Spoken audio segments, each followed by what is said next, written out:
হরেশ্বরী প্রভু যখন প্রভুপাদকে বলেছিলেন, প্রভুপাদ সমস্ত ভক্তরা আপনাকে কত ভালোবাসে, প্রভুপাদ উত্তর দিয়েছিলেন, হ্যাঁ, কারণ আমি সবাইকে ভালোবাসি। দাদু তার ছেলেকে বেশি ভালোবাসে না নাতনিকে বেশি ভালোবাসে? আমরা কে? প্রভুপাদ ওনার শিষ্য শিষ্যাদেরকে যত ভালোবেসেছেন, নিশ্চিত রূপে আমাদের উপরে ওনার কৃপা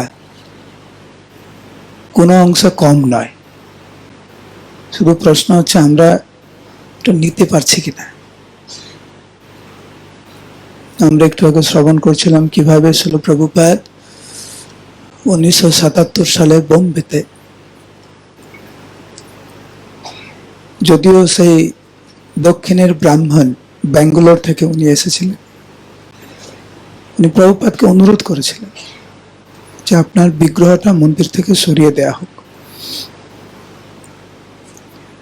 কারণ ভক্তরা আসছে আপনাকে প্রণাম করছে, তাদের পাপের ফল আপনি ভোগ করছেন, কারণ এটি হচ্ছে পঞ্চরাত্রিক বিধিতে এইটি বর্ণনা রয়েছে শাস্ত্রে। প্রভুপাদ বললেন, আমি তো সেই জন্য এই জগতে এসেছি, বদ্ধচিত্তের পাপ রাশি গ্রহণ করার জন্য। শুধু তাই নয়, প্রভুপাদ উল্লেখ করেছেন ওই লীলাতে যে আমি চলে যাওয়ার পরেও আমার বিগ্রহ থাকবে মন্দিরে এবং ভক্তরা আসবে, প্রণাম করবে, আমি তাদের পাপ রাশি গ্রহণ করব। তারপরে প্রভুপাদ একটি শব্দ ব্যবহার করেছেন, আপনাদেরকে বলছি। প্রভুপাদ বললেন, আমি চলে যাওয়ার পরেও আমি বিগ্রহ রূপে মন্দিরে মন্দিরে অবস্থান করব, যাতে তাদের পাপ রাশি আমি গ্রহণ করতে পারি এবং ভক্তরা নির্বিঘ্নে হরে কৃষ্ণ মহামন্ত্র জপ এবং কীর্তন করতে পারে। আমাদের অনেক চিন্তা, জিজ্ঞেস করুন কত চিন্তা, এই বাচ্চারা অনেক চিন্তা, কত চিন্তা, কত টেনশন আমাদের, কি হবে আমাদের, তাই না? কি হবে আমাদের একবার চিন্তা করুন তো। আমরা বুঝতেই চাইছি না যে আমাদের পাশে কে আছে। যদি একদিন উপলব্ধি হয় আমাদের যে আমাদের পাশে কে আছে, তাহলে আমাদের মাথায় কোনো টেনশন থাকবে না, কোনো দুশ্চিন্তা থাকবে না। আমাদের পাশে যে প্রভুপাদ আছে ওটা অস্বীকার করি আমরা। প্রভুপাদ বলছেন, আমি চলে যাওয়ার পরেও আমি শিব বিগ্রহ রূপে এখানে অবস্থান করব, মানব জাতির পাপ রাশি গ্রহণ করব, যাতে তারা নির্বিঘ্নে হরে কৃষ্ণ মহামন্ত্র জপ এবং কীর্তন করতে পারে। শিল প্রভুপাদ কি। এইবারে পরের লীলা শুনুন। এখন আমি চেষ্টা করব কিছু কানেকশন করতে এই লীলার সাথে ওই লীলায়। প্রভুপাদ আছেন মন্দিরে, ওনার গুরু পূজা হচ্ছে, প্রভুপাদ স্বয়ং ব্যাসাসনে বসে, আর ভক্তরা কীর্তন করছে, নৃত্য করছে, ওনার চরণে পুষ্প দিচ্ছে। প্রভুপাদ তাকাচ্ছে সবার দিকে, একজনকে খুঁজে পাচ্ছে না। প্রভুপাদ হরিশ্বরী প্রভু ওনার সেবককে বললেন, প্রদ্যুম্ন কোথায়? প্রদ্যুম্ন প্রভুর নাম শুনেছেন? সংস্কৃত পণ্ডিত ছিলেন। প্রভুপাদের গ্রন্থ যে অনুবাদ করতেন প্রভুপাদ, পরবর্তী সময় উনি সাহায্য করতেন প্রভুপাদকে। এডিটর, সংস্কৃত এডিটর, বিদগ্ধ পণ্ডিত, বিদেশি আমেরিকান, সংস্কৃতের বিদগ্ধ পণ্ডিত। প্রভুপাদ হরিশ্বর প্রভুকে জিজ্ঞেস করলেন, ও কোথায়? প্রদ্যুম্ন কোথায়? দৌড়ে গেছে হরিশ্বর প্রভু প্রদ্যুম্নের ঘরে, প্রদ্যুম্ন প্রভুর ঘরে। দেখছে প্রদ্যুম্ন প্রভু শালিগ্রাম শিলা পুজো করছে। মন দিয়ে শুনুন, শালিগ্রাম শিলা পুজো করছে। ও পুজো করছে, ডিস্টার্ব করা উচিত না। দৌড়ে এসে প্রভুপাদের কাছে, গুরু পূজা হচ্ছে কিন্তু। প্রভুপাদকে বলছে, প্রভুপাদ প্রদ্যুম্ন শালিগ্রাম পুজো করছে। এবারে প্রভুপাদের উত্তর দেখুন, ইংরেজিতে বলছি কারণ এটা প্রভুপাদের অ্যাজ ইট ইজ শব্দ। Tell that nonsense that Guru Puja is first. ওই বোকা অবুঝ প্রদ্যুম্নকে বলো আগে গুরু পূজা, তারপরে শালিগ্রাম শিলা পূজা।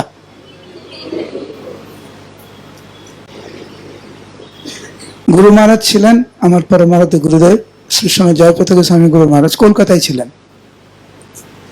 প্রভুপাদের সাথে রাস্তা দিয়ে হাঁটছিলেন। প্রভুপাদ তো কলকাতার মানুষ, প্রভুপাদ সবসময় বলতেন আই এম এ ক্যালকাটা বয়, আমি কলকাতার ছেলে, খুব গর্ব করে বলতেন। কলকাতা আমার কিছু কিছু লীলা মনে পড়ছে, আমার একটা বলার কথা না, কিন্তু এমনি মনে মনে পড়ছে যে সেগুলো বলছি, তারপর আবার এখানে ফিরে আসবো। কলকাতা সম্পর্কে প্রভুপাদের কি বক্তব্য। প্রভুপাদ বলতেন আমি ক্যালকাটা বয়। প্রভুপাদ গিয়েছেন মোস্ট প্রবাবলি যতটুকু আমার মনে পড়ে সাউথ আমেরিকাতে। তো ভক্তরা লক্ষ্য করছে ওখানে অনেক মশা, সবাইকে মশা কামড়াচ্ছে, প্রভুপাদকে মশা কামড়াচ্ছে না। তো একজন ভক্ত প্রভুপাদকে বলছে যে প্রভুপাদ আমাদের সবাইকে মশা কামড়াচ্ছে, আপনাকে কামড়াচ্ছে না। প্রভুপাদ বললেন হ্যাঁ, কিন্তু যখন কলকাতায় যাই কলকাতার মশা আমার কথা শোনে না, আমাকে কামড়ায়।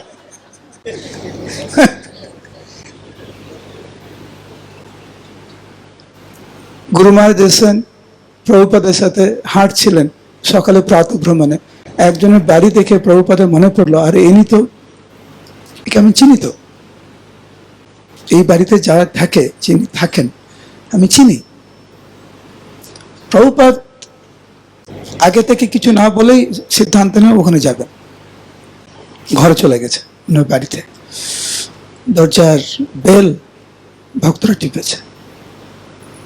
সেবক বা দারোয়ান এসছে, হ্যাঁ বলুন, ও তো প্রভুপাদকে চিনে না।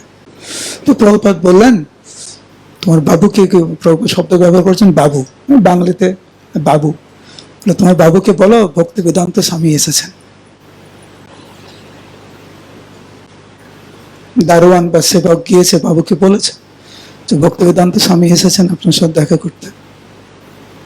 বাবু বললেন ওনাকে বলুন অপেক্ষা করতে, যে বাবু এখন পুজো করছে। দারোয়ান এসে প্রভুপাদকে বলছেন যে বাবু এখন পুজো করছে। প্রভুপাদ তখন গুরু মহারাজ এবং অন্যান্য যারা ছিল তাদেরকে বললেন এটা হচ্ছে কনিষ্ঠ অধিকারের মনোভাব, সে ভগবানের ভক্তকে দেখে না। এখানে প্রভুপাদের কি কড়া শব্দ দেখুন, প্রদ্যুম্ন প্রভুকে tell that nonsense Guru Puja is first. ওই বোকা অবুজকে বলো আগে গুরু পূজা। আর সেই জন্য ইস্কনে প্রত্যেকটা দিন মন্দিরে গুরু পূজা হয়। যার মধ্যে গুরুদেবের প্রতি কৃতজ্ঞতা মনোভাব নেই, ভগবান সেই ভক্তের সেবা গ্রহণ করে না। সেই জন্য আমরা যেখানেই থাকি না কেন, অনেক সময় আমরা রাস্তায় যাই, গুরু পূজা করা সম্ভব নয়, কমপক্ষে মনে মনে যেন গুরু পূজা আমরা করি। এই মনোভাবটি, এই অভ্যাসটি আমাদের দৈনন্দিন জীবনের জন্য থাকে। আমি একজন ব্যক্তির কথা বলতে পারি যিনি প্রত্যেক দিন, উনি যেখানেই থাকুক, ফ্লাইটে, গাড়িতে, ট্রেনে, যেখানেই থাকুক, প্রত্যেকটা দিন গুরু পুজো করেন। ওনার নাম হচ্ছে গোপাল কৃষ্ণ মহারাজ। গাড়িতে যাবে, গাড়ি থামিয়ে দেবে, গুরু পূজা টাইম, আমাদের সময় না, এখন খাবার টাইম, খেতে হবে, এখন গুরু পূজার টাইম, যেখানে গাড়ি থামে গুরু পুজো করবে পুরোটা, সেই গুরু চরণ পদ্ম হ্যাঁ করে করে তারপরে যাবে। এই অভ্যাসটি ভগবানকে প্রসন্ন প্রদান করেন। প্রভুপাদ আমাদের সমস্ত পাপ রাশি নিতে রাজি। ভগবান তার প্রতি প্রসন্ন হন, তাকেই কৃপা করেন। দিব্যজ্ঞান হৃদয় প্রকাশিত, তার হৃদয়ে ভগবান সবকিছু প্রকাশ করেন। যিনি গুরুদেবের প্রতি অগাধ বিশ্বাস থাকে, কেবল তাকেই। যস্য দেবে পরা ভক্তির যথা দেবে তথা গুরৌ তস্যৈতে কথিতা হ্যর্থ প্রকাশন্তি মহাত্মনা। এটা বৃন্দাবনে দুইজন বিখ্যাত ব্যক্তি, শ্রীমান নারায়ণ এবং রামকৃষ্ণ বাজাজ কোম্পানি, তার মালিক রামকৃষ্ণ বাজাজ। এবং শ্রীমান নারায়ণ উনি পূর্বে তামিলনাড়ুর গভর্নর ছিলেন। অত্যন্ত বিখ্যাত দুইজন ব্যক্তি প্রভুপাদকে দর্শন করতে এসেছেন 1977 সালে বৃন্দাবনে, যখন প্রভুপাদের শরীর খুব খারাপ। দুজনকে বস্তু দেওয়া হয়েছে। ওখানে ভক্তিচরণ স্বামী গুরু মহারাজ ওখানে ছিলেন, প্রভুপাদের সেবা গ্রুপে কথা বলছেন। প্রভুপাদ ওনাদের সাথে কথা বলছেন। হঠাৎ করে শ্রীমান নারায়ণ এবং রামকৃষ্ণ বাজাজ প্রভুপাদকে অনুরোধ করলেন যে স্বামীজি, সবাইকে ঘর থেকে বের করে দেওয়া হোক, আমি আপনার সাথে ব্যক্তিগতভাবে কিছু কথা বলতে চাই। শিষ্যরা প্রভুপাদকে ওইভাবে একা একা ছাড়তে চাননি এই দুজনের সামনে, কারণ প্রভুপাদের শরীর ওই সময় খুব খারাপ ছিল। কিন্তু প্রভুপাদ দুজন বিশিষ্ট ব্যক্তির দিকে তাকিয়ে সবাইকে বললেন, তোমরা ঘর থেকে সবাই যাও। ভক্তিচরণ স্বামী গুরু মহারাজ উনি কি করলেন, যাওয়ার আগে প্রভুপাদের টেবিলে সবসময় টেপ রেকর্ডার থাকতো। যাওয়ার সময় টেপ রেকর্ডার অন করে গেছে, যাতে পরবর্তী সময় আমরা শুনতে পারি কি কথা হচ্ছে। নাহলে তো আজকে এই লীলাটা আমরা শুনতে পারতাম না। শুধু পারতাম না, এটা ভক্তিচরণ মহারাজের কৃপাতে আজকের এই লীলাটা আমরা শ্রবণ করছি। তো যখন সবাই বাইরে চলে গেছে, ওই দুজন প্রভুপাদকে জিজ্ঞাসা করছে, প্রভুপাদ, আপনার শরীর তো খুব খারাপ, আপনি তো যে কোনো সময় চলে যাবেন, কিন্তু আপনি চলে যাওয়ার পরে আপনার উত্তরাধিকারী কে হবে? যতটুকু আমরা শুনেছি আপনি কাউকে এখনো পর্যন্ত উত্তরাধিকার করেননি। আপনি চলে যাওয়ার পরে কে হবে? ওনাদের আশা ছিল প্রভুপাদ এক দুজনের নাম বলবে, যে প্রভুপাদের পরে ইনারাই হচ্ছেন আচার্য, ইস্কনের আচার্য। প্রভুপাদ বললেন, ইংরেজিটা বলছি যাতে এর অর্থটা আমরা ভালো করে হৃদয়ঙ্গম করতে পারি।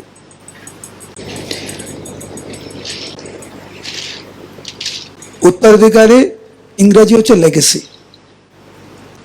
প্রভুপাদ বলছেন, I am giving my legacy to all my disciples. আমার উত্তরাধিকারী প্রত্যেকটি শিষ্য হতে পারে। কে? whoever will follow, he will have the legacy. যে আমার নির্দেশ পালন করবে সেই উত্তরাধিকারী হবে। আমরা প্রত্যেকেই প্রভুপাদের কৃপা পেতে পারি, প্রত্যেকেই প্রভুপাদের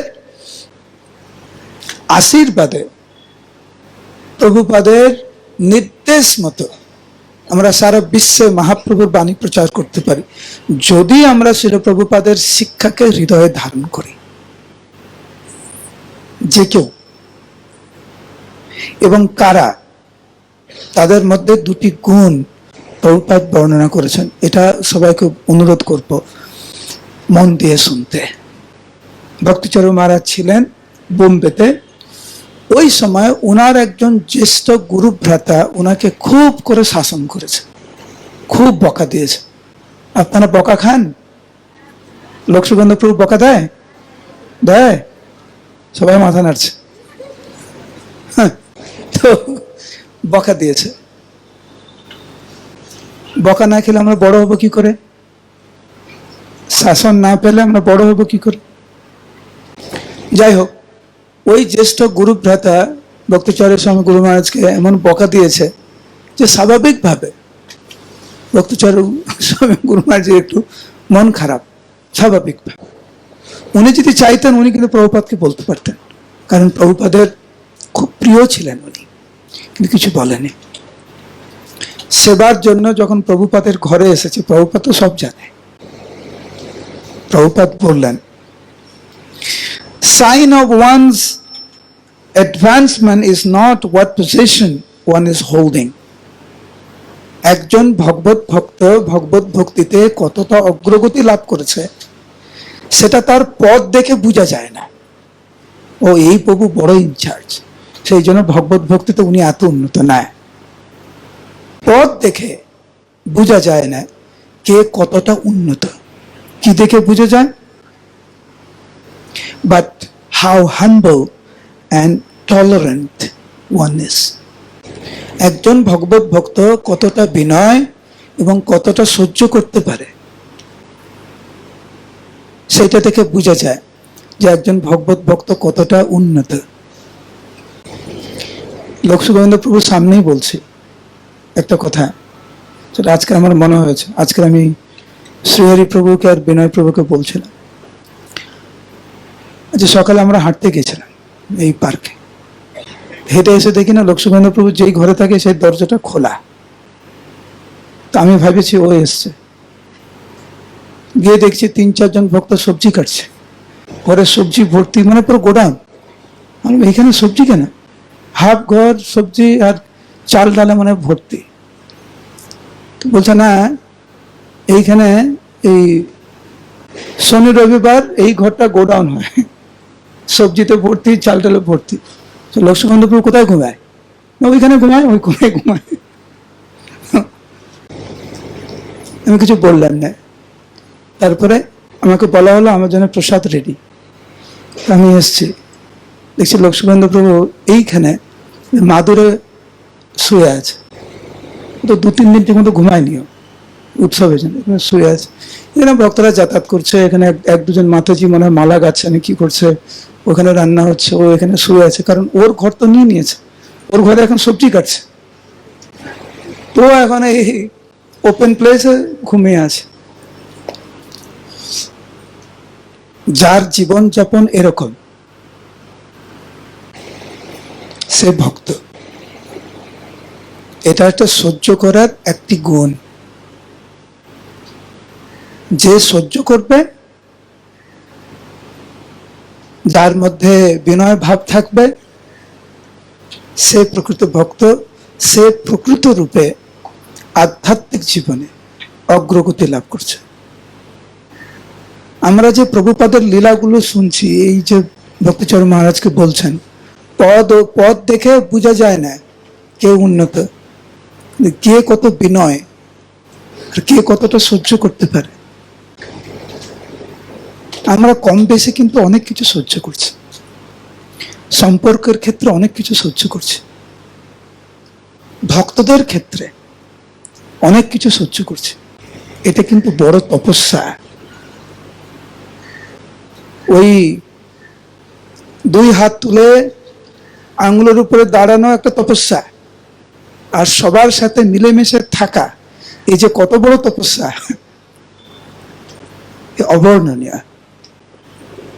আমাদেরকে শিখতে হবে কি করে সহ্য করতে হবে। যার মধ্যে বিনম্রতা থাকে সে সহ্য করতে পারে, যার মধ্যে সহ্য ক্ষমতা আছে সে বিনয় হতে পারে। কিন্তু এই দুটি গুণ প্রভুপাদ অনেক অনেক প্রাধান্য দিয়েছেন।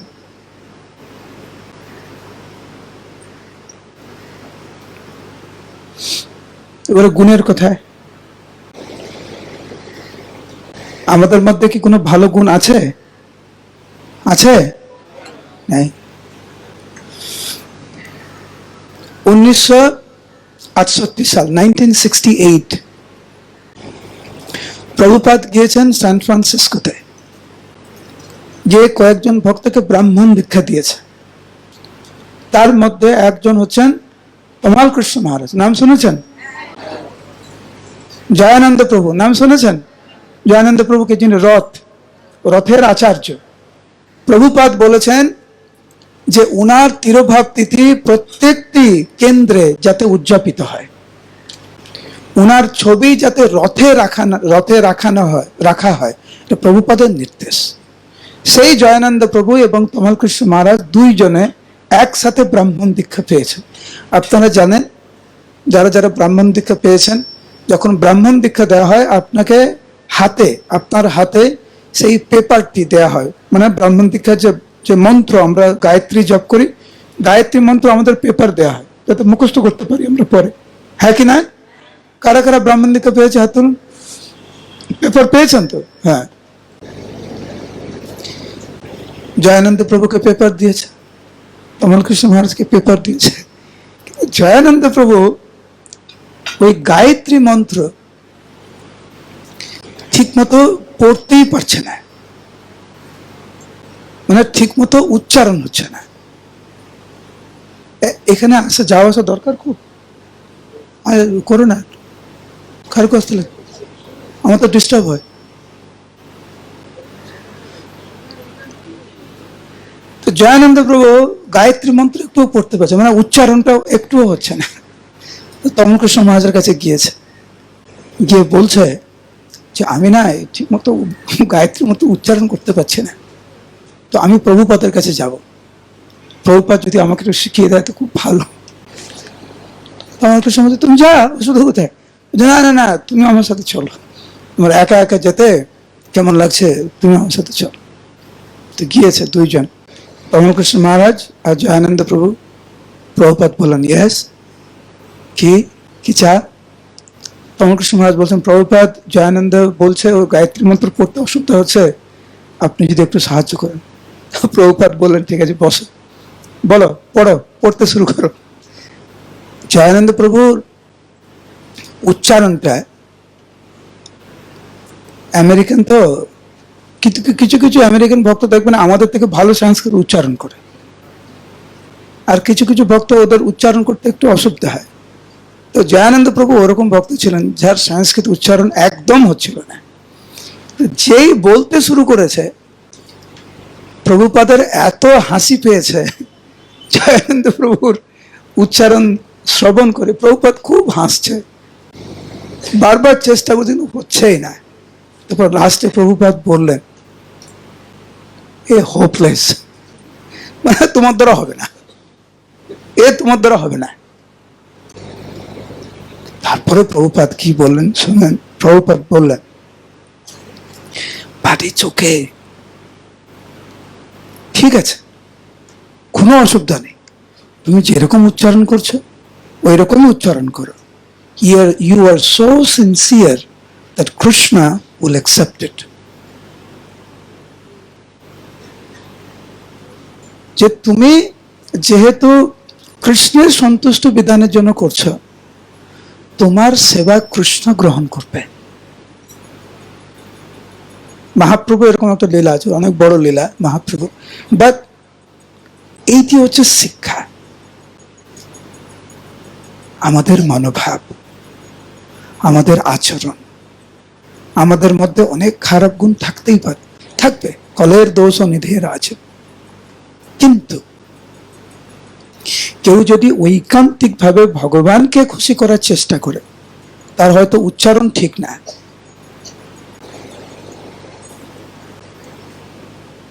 অনেক কিছু তার দোষ থাকতে পারে, অনেক প্রতিবন্ধকতা থাকতে পারে, তার মনোভাব যদি ঠিক থাকে, প্রভুপাদ বললেন কৃষ্ণ উইল অ্যাকসেপ্ট, ভগবান তোমার সেবা গ্রহণ করবে। এইটি আমাদের কাছে একটা বিরাট শিক্ষা, যে আমাদের সিনসিয়ারকে বাংলায় কি বলে, ঐকান্তিক।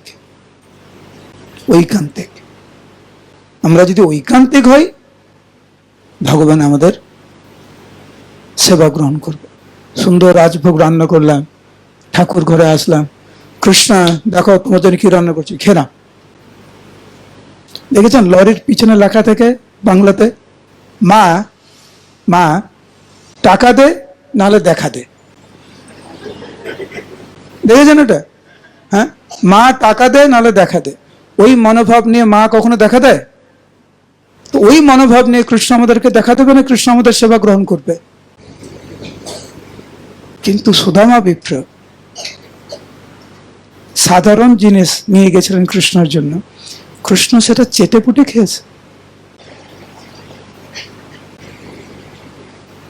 রঘুনন্দন ঠাকুর গোপীনাথকে অর্পণ করলেন, গোপীনাথ চেটে পুটে খেয়েছে, কিচ্ছু রাখেনি। যিনি ঐকান্তিক তার সেবা গ্রহণ করতে।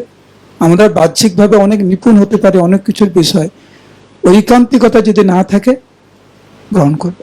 উনি গায়ত্রী মন্ত্র পড়তে পারছেন, প্রভুপাদ হাসছেন, এমন ভাবে উচ্চারণ করছে। আমি যদি এখন আপনাদেরকে গুরুবাষ্টকম বলতে বলি, অনেক ভুল বেরোবে, হ্যাঁ কি না?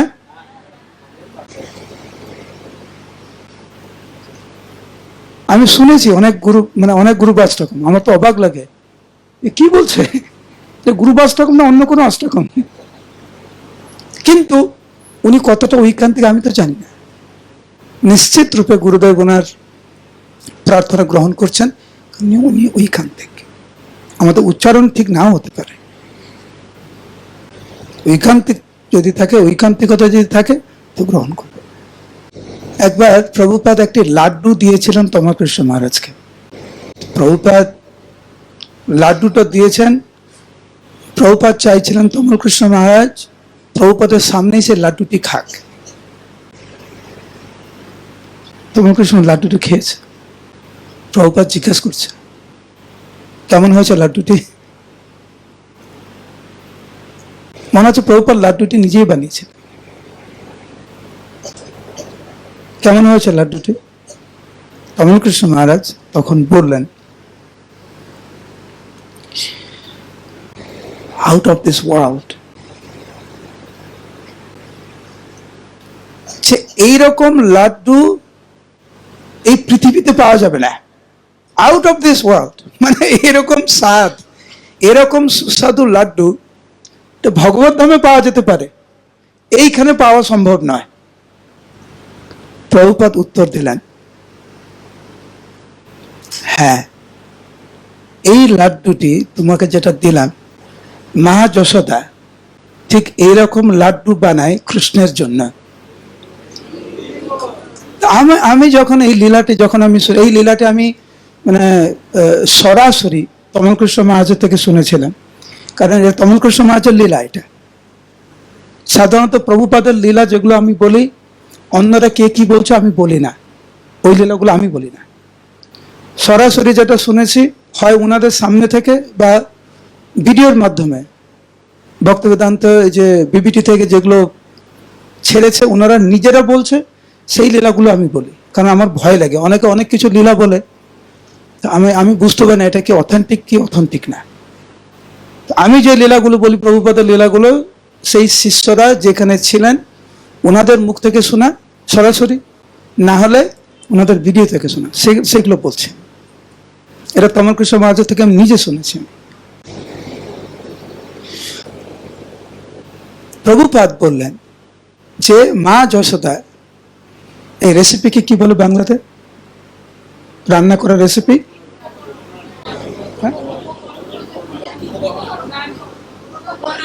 কি বলছে? উপকরণ। উপকরণ তো ইনগ্রিডিয়েন্টস, রেসিপি প্রণালী। মানে এই রান্নাটা তৈরি করার প্রণালীটি কি?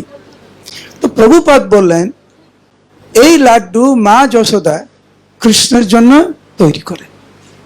প্রভুপাদ ওই লাড্ডু তৈরি করেছে। তমলকৃষ্ণ মহারাজ বলছেন এরকম লাড্ডু পৃথিবীর মধ্যে পাওয়া যায় না। তারপর প্রভুপাদ বললেন Krishna likes it so much, যে কৃষ্ণ এই লাড্ডুটি এত পছন্দ করে যে Krishna always keeps in his pocket as he can it through out the day. যে উনার পকেটে এই লাড্ডু সব সময় রাখা থাকে, যাতে সারাদিন কৃষ্ণ এই লাড্ডু খেতে পারে। আর সেই লাড্ডু প্রভুপাদ তৈরি করে তমলকৃষ্ণ মহারাজকে দিয়েছিলেন খেতে। তমলকৃষ্ণ মহারাজ খেয়ে বলেছিলেন যে এই লাড্ডু এই বিশ্ব ব্রহ্মাণ্ডে পাওয়া যায় না, এটা হচ্ছে প্রভুপাদের কৃপা। কৃষ্ণ সে তোমার, তুমি দিতে পারো, তোমারও শকতি আছে, আমি তো কাঙাল, কৃষ্ণ কৃষ্ণ বলি ধাই তব পাছে পাছে। আমার আরেকটা লীলা মনে পড়ছে এইটা নিয়ে। একবার হৃদয়ানন্দ মহারাজ এবং অন্যান্য ভক্তরা প্রভুপাদের সাথে আমেরিকাতে সকালে ব্যাটারি পার্ক বলে একটা পার্ক ছিল, সেখানে হাঁটছিলেন। অন্যান্য দিন প্রভুপাদ যখন হাঁটতেন উনি কথা বলতেন, কিছুক্ষণ কথা বলতেন, জব করতেন, এইভাবে যেতেন। আজকে প্রভুপাদ বললেন কেউ কথা বলবে না, সবাই জব করবে। তো হৃদয়ানন্দ মহারাজ পাশেই ছিলেন, ওনার পাশেই থেকে জব করছেন। হৃদয়ানন্দ মহারাজ ভাবলেন প্রভুপাদ চাইছেন আমরা ভালো করে জব করি, তো আজকে ভালো করে জব করব। তো হৃদয়ানন্দ মহারাজ মন দিয়ে, হৃদয় দিয়ে জব করছে, প্রভুপাদের সাথে আর হাঁটছে। প্রভুপাদ ওনার দিকে তাকালেন, মুচকি হাসলেন। হৃদয়ানন্দ মহারাজ ভাবছেন যে প্রভুপাদ আমার প্রতি প্রসন্ন, আমি আরো ঐকান্তিক ভাবে জব করি। হৃদয়ানন্দ মহারাজ আরো মন দিয়ে জব করতে লাগলেন। হঠাৎ করে হৃদয়ানন্দ মহারাজ ওই আমেরিকাতে, নিউ ইয়র্কে, ওই ব্যাটারি পার্কে হঠাৎ করে দেখলেন যে পুরো পার্ক গোলক বৃন্দাবনে রূপান্তরিত হয়ে গেল, এবং সেখানে উনি কৃষ্ণকে দর্শন করছেন ব্রজবাসীদের সাথে। হৃদয়ানন্দ মহারাজ অবাক হয়ে গেছে, এ কি দর্শন করছে। তো প্রভুপাদের দিকে তাকালেন, প্রভুপাদ মুচকি হাসলেন, শুধু এই মনোভাবটি ব্যক্ত করলেন ওনার হাসার মাধ্যমে, তুমি দর্শন করছো। তারপরে মুহূর্তের মধ্যে সেই দৃশ্য উদাহ হয়ে যায়। যখন কেউ ঐকান্তিক ভাবে গুরুদেবের সেবা করে, গুরুদেব বলছেন মন দিয়ে জপ করবে, ঐকান্তিক ভাবে সেবা করবে, তার ফল কি আমরা এই তমাল কৃষ্ণ মহারাজ, হৃদয়ানন্দ মহারাজ আদি আমাদের পরমারাধ্য গুরুদেব বুঝতে পারি। মায়াপুরে ছিলেন প্রভুপাদ, লোটাস বিল্ডিং এর বারান্দায়, তখন তো এত বিল্ডিং ছিল না, ফাঁকা মাঠ। এখনো যখন লোটাস বিল্ডিং এ যাবেন পূর্ব দিকটা এখনো ফাঁকা। তো প্রভুপাদ দাঁড়িয়েছিলেন, ওনার সাথে কিছু ভক্তরা ছিল। হঠাৎ করে প্রভুপাদ মাঠের দিকে তাকালেন, ভক্তরা দেখছে হঠাৎ করে প্রভুপাদের পুরো মুখমণ্ডল পুরো পরিবর্তন হয়ে গেছে। এত আনন্দ, প্রভুপাদের চোখ বড় বড় হয়ে গেছে। এত আনন্দের, উৎসাহের, উদ্দীপনার সাথে প্রভুপাদ বলছেন তোমরা দেখতে পারছো, তোমরা দেখতে পারছো। শিষ্যরা মাঠের দিকে তাকিয়ে কিছুই দেখে না, বলছে কি প্রভুপাদ তোমরা দেখতে পাচ্ছ না, মহাপ্রভু স্বয়ং ভক্তদের সাথে মহা সংকীর্তন করছে, তোমরা দেখতে পারছো না। অদ্যপিয় সেই লীলা করে গৌর রায়, কোন কোন ভাগ্যবানে দেখিবারে পায়। ভগবানের শুদ্ধ ভক্ত এখনো সেই লীলা দর্শন করেন, এবং ওনার কৃপাপাত্র যারা, গুরুদেবের মাধ্যমে, গুরুদেবের কৃপাল ফলে তারাও দর্শন করতে পারে। এই জীবনেই কৃষ্ণলীলা, মহাপ্রভুর লীলা দর্শন করতে পারে। কিন্তু প্রভুপাদের উপরে পূর্ণ বিশ্বাস, প্রভুপাদের নির্দেশ পূর্ণরূপে আমাদেরকে পালন করতে হবে। ঠিক যেরকম ভক্তচারু স্বামী গুরু মহারাজকে প্রভুপাদ বলেছিলেন, তুমি তো অনেক জীবন ইন্দ্রিয় তৃপ্তি করেছ, এই একটি জীবন তুমি ভগবানের চরণে দিয়ে দাও, দেখো তোমার কি হয়। একটি জীবন, আর সত্যিই তাই। জন্ম জন্মান্তর ধরে আমরা শুধু এই আত্মকেন্দ্রিক জীবন নিয়েই ব্যস্ত, কেবলমাত্র ইন্দ্রিয় তৃপ্তি করতেই ব্যস্ত। একটি জীবন আমরা পূর্ণরূপে ভগবানকে দিয়ে দিই না, দেখি না কি হয়। অনেক জীবন তো একটু আনন্দ পাওয়ার চেষ্টা করেছে বিভিন্ন ভাবে।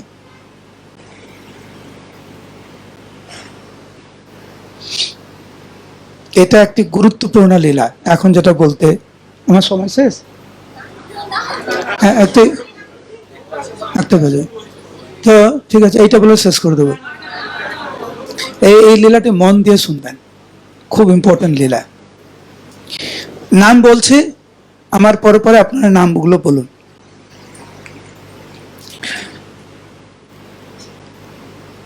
প্রভুপাদ এক জায়গা থেকে কলকাতায় আসছিলেন, আমার জায়গাটার নামটা আমার মনে নেই, একটা জায়গা থেকে কলকাতায় আসছিলেন। ওনার সাথে কারা কারা ছিল নাম বলছি, আপনারা উচ্চস্বরে নামগুলো বলবেন। কীর্তনানন্দ স্বামী,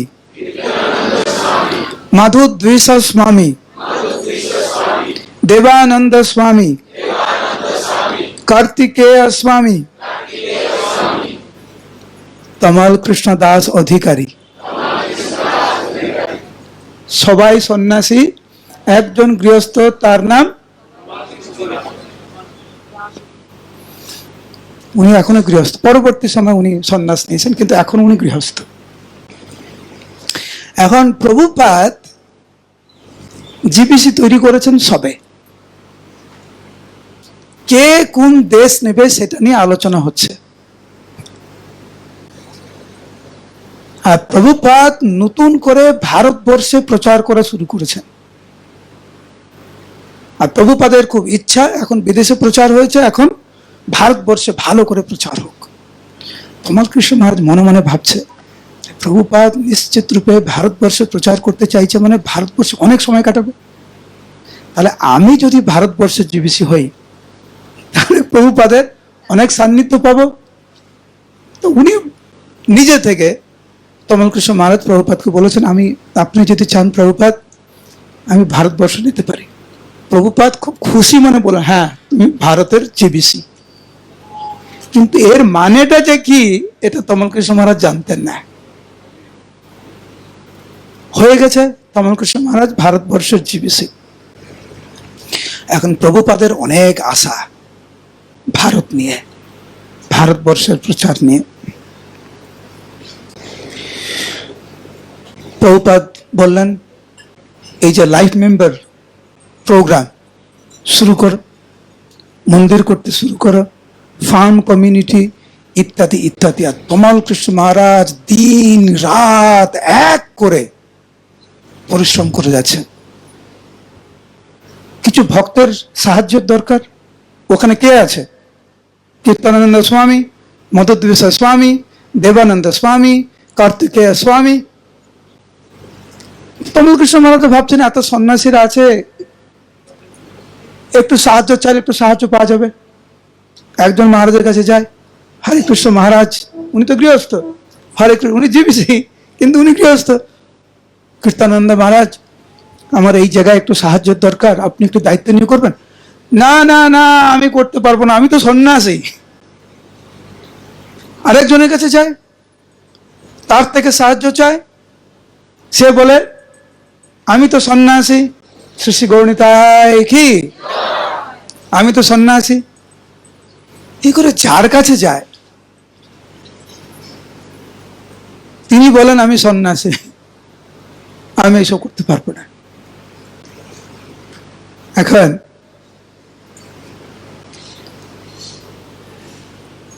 তমাল কৃষ্ণ মহারাজ তখন গৃহস্থ ছিলেন, পুরো হতাশা হয়ে গেছে।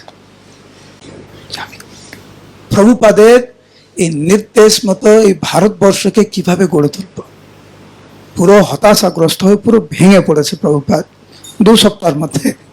তমাল কৃষ্ণ মহারাজ পুরো ভেঙে পড়েছে 2 সপ্তাহের মধ্যে। একদম প্রভুপাদের কাছে গিয়ে হাউমাউ করে কান্না শুরু করেছে তমাল কৃষ্ণ মহারাজ। বলছে, আমি আর পারছি না, আমি আর পারছি না, কেউ আমাকে সাহায্য করছে না, সব কাজ আমাকে একা করতে হচ্ছে। অঝরে ক্রন্দন করতে করতে তমাল কৃষ্ণ মহারাজ বলছেন, আমি আর পারছি না। তমাল কৃষ্ণ মহারাজ অবাক হয়ে গেছেন যখন দেখছেন যে তমাল কৃষ্ণ মহারাজের কথা শুনে প্রভুপাদ হাসছে। তমাল কৃষ্ণ মহারাজ হাউমাউ করে কান্না করছে, আমি আর পারছি না, কেউ আমাকে সাহায্য করছে না, সব কিছু আমাকে একা একা করতে হচ্ছে। প্রভুপাদ হাসতে লাগলেন এবং বলতে লাগলেন, দিস ইজ ভেরি গুড, এটা খুব ভালো যে তোমার যে অবস্থা অর্জুনের একই অবস্থা হয়েছিল। মনে আছে গীতার প্রথম দিকে কত বড় বড় কথা, তারপরে কি হলো, কিম কর্তব্য বিমূঢ় শিষ্যাস্তে হাম সাদি মাম তম প্রপন্নম। আমি আর পারছি না কৃষ্ণ, এবার তুমি বলো কি করতে হবে, আমি আর পারছি না। তমাল কৃষ্ণ মহারাজ বলেন, আমার অবস্থা একদম হাউমাউ করে কান্না করছে, আমি আর পারছি না। প্রভুপাদ বললেন, দিস ইজ ভেরি গুড, এটা খুব ভালো। তারপরে প্রভুপাদ কি বলছেন শুনুন, we should pray for this situation. ভগবানের কাছে আমাদের প্রার্থনা করা উচিত যেটা এরকম পরিস্থিতি আমাদের হয়, পুরো হতাশাগ্রস্ত, পুরো ভেঙে পড়া। যতদিন, মন দিয়ে শুনবেন, যতদিন না পর্যন্ত আমরা ওই পরিস্থিতিতে আসছি, ওই পরিবেশে আসছি, আমরা কিন্তু বড় হব না। আমরা এখন আমরা কি ভাবছি, শান্তি লাগবে, বাড়িতে গিয়ে শান্তি পাবো। বাড়িতে শান্তি নেই, কাজের জায়গায় গিয়ে শান্তি পাবো। কাজের জায়গায় শান্তি নেই, রেস্টুরেন্টে খেয়ে শান্তি পাবো, হ্যাঁ কি না? সেই জন্য আমরা কৃষ্ণ ভক্তিতে শান্তি পাচ্ছি না। কৃষ্ণ ভক্তর প্রকৃত আনন্দ রস আমরা আস্বাদন করতে পারছি না, কারণ আমরা ভাবছি এটা ছাড়াও আমাদের তো অনেক জায়গা আছে আনন্দ পাওয়ার। সেই জন্য প্রভুপাদ বলছেন we should pray for this situation. যতক্ষণ না পর্যন্ত জাগতিকভাবে আমরা বিধ্বস্ত হব, ততদিন পর্যন্ত পূর্ণরূপে ভগবানের চরণে আত্মসমর্পণ করা যাবে না। এইবারে বাংলাদেশের কথা বলছি। বাংলাদেশে গিয়েছিলাম, একটা ঘটনা ঘটেছে। আমি গুরুমাজের কাছে গিয়েছি রাত 10:30টার সময় চট্টগ্রামে। তো গুরুমাজকে বলছে, আমি একটা ঘটনা বলছি। গুরুমাজ আমাকে একটা কথা বললেন ত্যাগীদের জীবন মানে ত্যাগীদের জীবন মানে জাগতিকভাবে সে শেষ। He is materially dead. ইংরেজিতে আমাকে বললেন a renunciate means materially he is dead. ত্যাগী মানে কি? মানে সে জাগতিকভাবে মৃত্যুবরণ করেছে। সেই জন্য লক্ষ্মী গোবিন্দ প্রভু সবজি কাটার জায়গায় ঘুমায়, কারণ সে জাগতিকভাবে সে মৃত। তখনই আধ্যাত্মিক জীবন শুরু হয়। যতক্ষণ আমি ভাববো না নিতাই আমাকে আশ্রয় না দিলেও আমার ব্যাংকে তো টাকা আছে,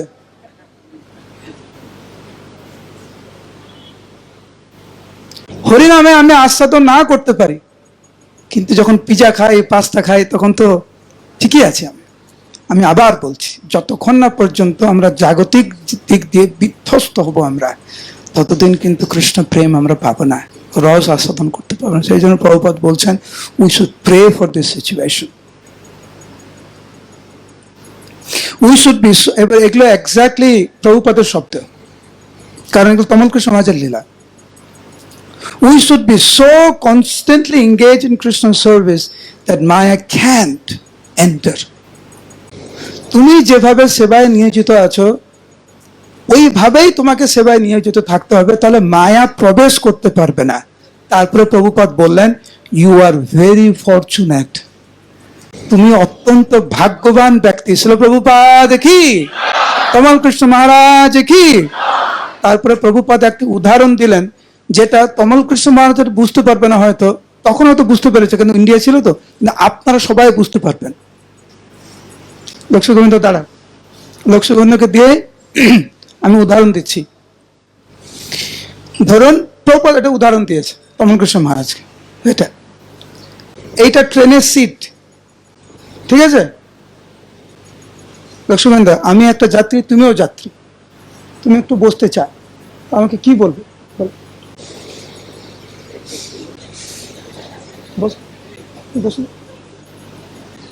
বিনয় আসো, উনি আরেকজন যাত্রী, আরো 3জন আসো, 3জন, আরো 3জন, তাড়াতাড়ি তাড়াতাড়ি তাড়াতাড়ি আসো, আরো 2জন আসো, 2জন আসো। আরে দেরি করছে কেন? বিনয় বল, আচ্ছা তুমি এখানে বসে থাকো, তুমি ও আবার আমাকে বলো, ভালো করে বলো, চাপ দিয়ে বলো।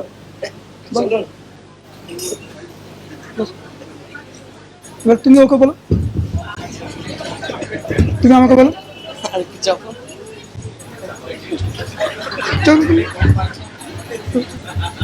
এবার তুমি ওকে বলো, তুমি বসো, এবার তুমি ওকে বলো।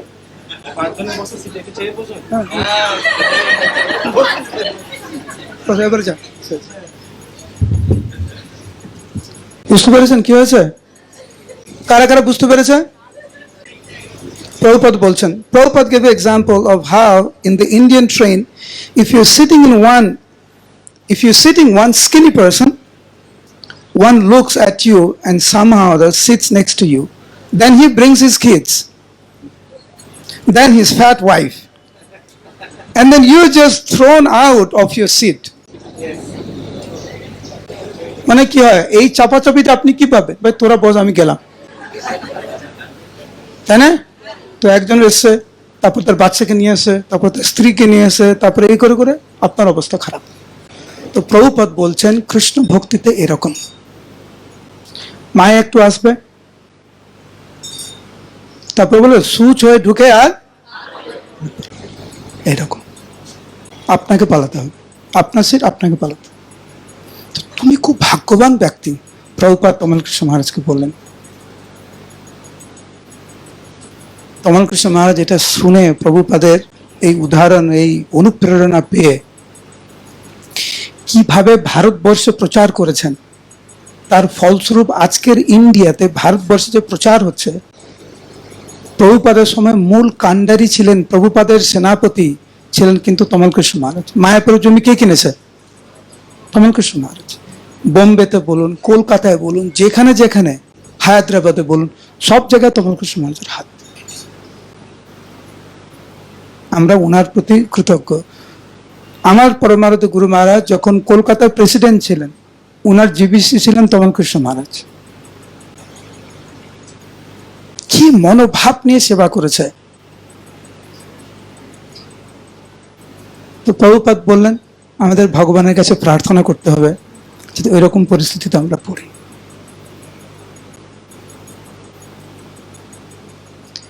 ভক্ত হয় এত সোজা না, এত সোজা না, কিন্তু যদি প্রভুপাদের প্রতি আমাদের আসক্তি থাকে, খুব সহজেই আমরা ভগবত ভক্তিতে উন্নতি সাধন করতে পারি। সেই জন্য প্রভুপাদের এই গুণ মহিমা শ্রবণ করা অত্যন্ত আবশ্যক আমাদের। আমি তো বলবো লক্ষ্মীকান্ত প্রভু, আপনি মাঝে মাঝে করবেন এরকম, শুধু প্রভুপাদের ব্যাস পূজাতে কেন, 2 মাস 3 মাস পর পর এরকম সবাই একত্রিত হয়ে কেবল প্রভুপাদের মহিমা প্রকাশ হোক, আলোচনা করুক। এরকম যদি সবাই মাঝে মাঝে এরকম আলোচনা করি, প্রভুপাদের প্রতি বিশ্বাস বাড়বে, হ্যাঁ কি না? প্রভুপাদের প্রতি ভক্তি বাড়বে, হ্যাঁ কি না? তাহলে আমরা এগোতে পারবো কৃষ্ণ ভক্তিতে।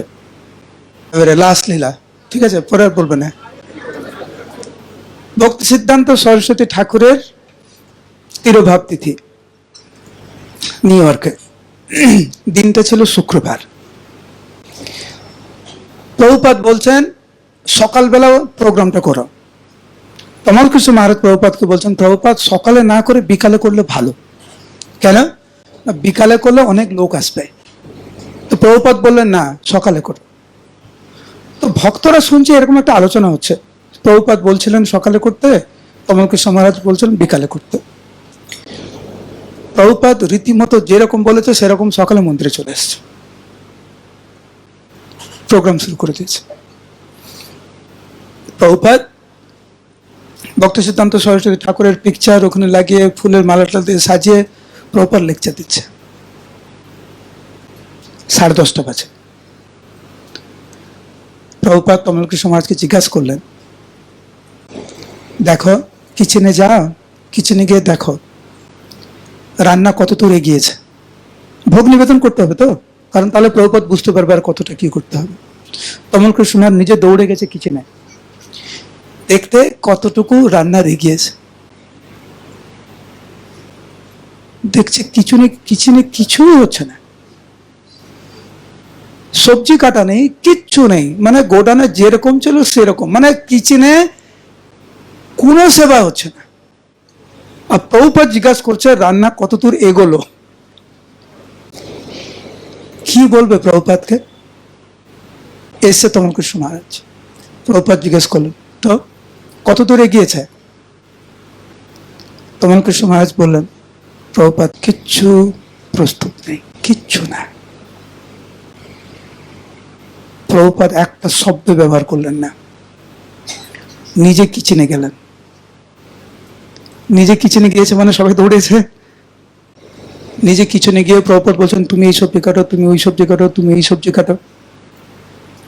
এখানে বর্ণনা করা হয়েছে, তমলকৃষ্ণ মহারাজ বলছেন প্রভুপাদ, আমি জানি না এখানে কেউ পারবে কিনা, প্রভুপাদ 1 ঘন্টার মধ্যে 70 জন ভক্তের জন্য 12টি পদ রান্না করেছিলেন। প্রভুপাদের বিখ্যাত উক্তি, জানি না আপনারা আগে শুনেছেন কিনা, বিখ্যাত উক্তি, রান্না করার জন্য 1 ঘন্টা, বিগ্রহ পূজার জন্য 1 ঘন্টা। প্রভুপাদের বিখ্যাত উক্তি কিন্তু। Deity worship is 1 hour business and cooking is 1 hour business.